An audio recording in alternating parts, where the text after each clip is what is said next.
Hello, my name is Sandra and welcome to my channel. We are going to be reading Psalm 19 and discussing it at the end. I'm using the Amplified Bible version as well as the Young's literal translation from the Bible. Starting with the Amplified, it's a little more up to date, whereas Young's is a little dated with these and thous and smites and smotes and things. Okay, so we'll start with 19. Amplified verse 1. The heavens are telling of the glory of God, and the expanse of heaven is declaring the works of his hands. Day after day pours forth speech, and night after night reveals knowledge. There is no speech, nor are there spoken words from the stars. The voice is not heard. And yet their voice is in quiet evidence, has gone out throughout the earth. Their words are to the end of the world. In them and in the heavens he has made a tent for the sun, which is as a bridegroom coming out of his chamber. It rejoices as a strong man to run his course. The sun's rising is from one end of the heavens, and its circuit to the other end of them, and there is nothing hidden from its heat. The law of the Lord is perfect, flawless, restoring and refreshing the soul. The statutes of the Lord are reliable and trustworthy. They make wise the simple. The precepts of the Lord are right, bringing joy to the heart. The commandment of the Lord is pure, enlightening the eyes. The fear of the Lord is clean, enduring forever. The judgments of the Lord are true and righteous altogether, and they are more desirable than gold, yes, much fine gold, sweeter also than honey and the drippings of the honeycomb. Moreover, by them your servant is warned, reminded, illuminated, and instructed, that there is, in keeping them, is great reward. Great reward. And who can understand this errors or omissions? Acquit me of hidden unconscious faults. Let them rule not and have control over me. Then I will be blameless, complete, and I shall be acquitted of great transgression. Let the words of my mouth and the meditations of my heart be acceptable and pleasing in your sight, O Lord, my firm rock and my redeemer. Now we'll read the other one from the other translation. Same words, similar. Anyway, comes out a little bit different. All right, the Psalm of David. The heavens are recounting the honor of God, and the works of his hands the expanse is declaring. Day to day uttereth speech, and night to night showeth knowledge. There is no speech, there are no words, yet their voice hath not been heard. Into all the earth has their line gone forth, and the end of the world their sayings. For the sun he has placed a tent in them. And he as a bridegroom goeth out from his covering.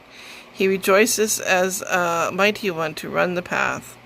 From the end of the heavens is his going out, and the revolutions to their ends. And nothing is hid from his heat. The law of the Jehovah is perfect, refreshing the soul. The testimonies of Jehovah are steadfast, making wise the simple. The precepts of Jehovah are upright, rejoicing the heart. The command of Jehovah is pure, enlightening the eyes. The fear of Jehovah is clean, standing to the end of the age. The judgments of Jehovah are true, they are righteous altogether. Verse 10, they are more desirable than gold, yes, much fine gold, and sweeter than honey, even liquid honey of the comb. Verse 11, also the servant is warned by them. In keeping them is a great reward. Errors, who doth understand? From the hidden ones declare me innocent. Also from presumptuous sins, ones kept back thy servant. Let them not rule over me. And then I am perfect, and declare innocent of much transgression. Verse 14, let the sayings of my mouth and the meditations of my heart be a pleasing thing before thee, O God, O Jehovah, my rock and my redeemer. Well, there we go. The words of God. yet their voice in quiet evidence. When we meditate, go outside sometimes and meditate,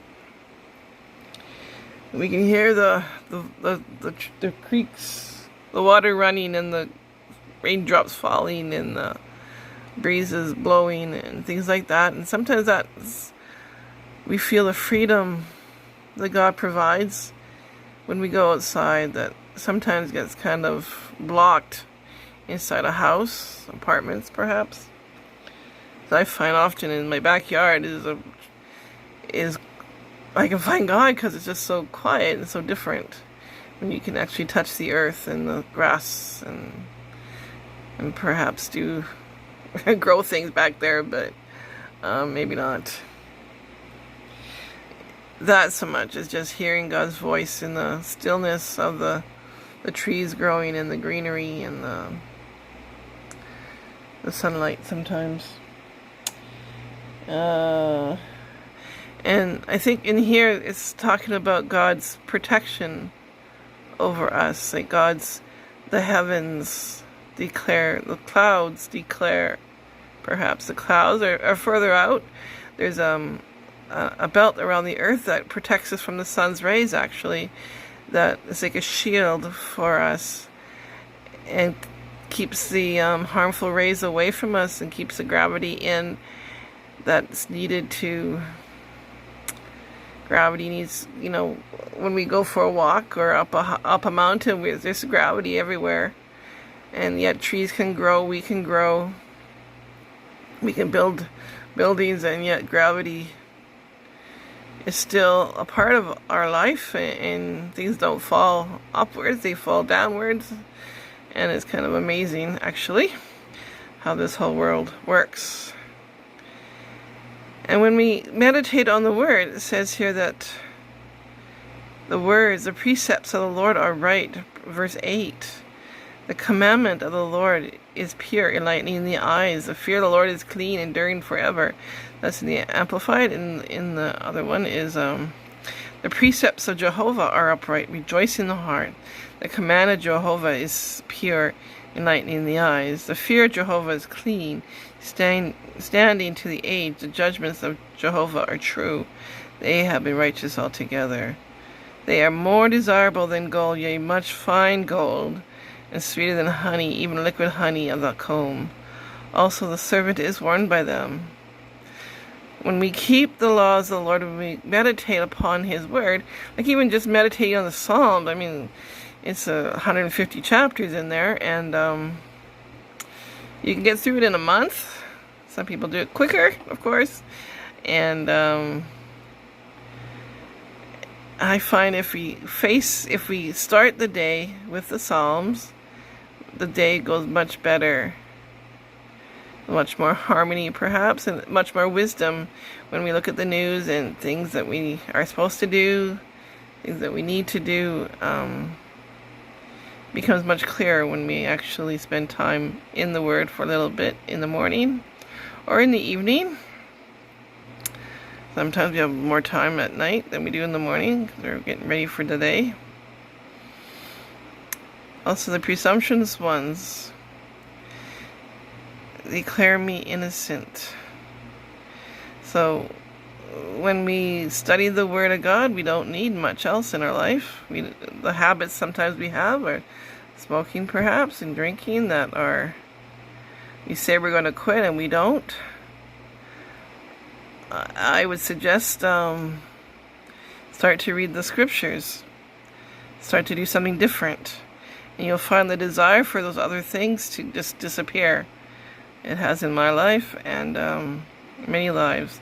And you start to focus on the face of Christ, on the face of God, on the gold and the honey found within the Word of God. Even just the Psalms, it's just easier, like short little stories, some of them, and it's kind of nice just to be able to focus on this for a little bit of time in the day and just go about your day. What else did I write? Okay. Honey, gold. Because sometimes the sins can be those things that are holding us back, like smoking and drinking and perhaps parties. We can't get up in the next morning. We can't do what we need to do during the day, and perhaps the drinking will interfere with our relationships with our children, and perhaps the cops and drunk driving and all that might be a part of your existence. You can just stop doing that and start reading the Bible. Well, sorry. It's not a human effort. You have to start to read the Bible, then those things will stop. You'll find it's just amazing. And you won't even notice them missing. You won't even notice you're not buying the smokes until probably months later. It's like, oh, I stopped smoking. I stopped drinking. I stopped swearing. I stopped whatever your issues are. Sometimes it's yelling at our kids. We don't want to do that, and yet we end up doing it, and we're insulting other people, or our jobs are not doing well. Amazing. If we just focus on the Word of God, that these things will come and changing us. The precepts, number 8. The precepts of Jehovah are upright, rejoice in the heart.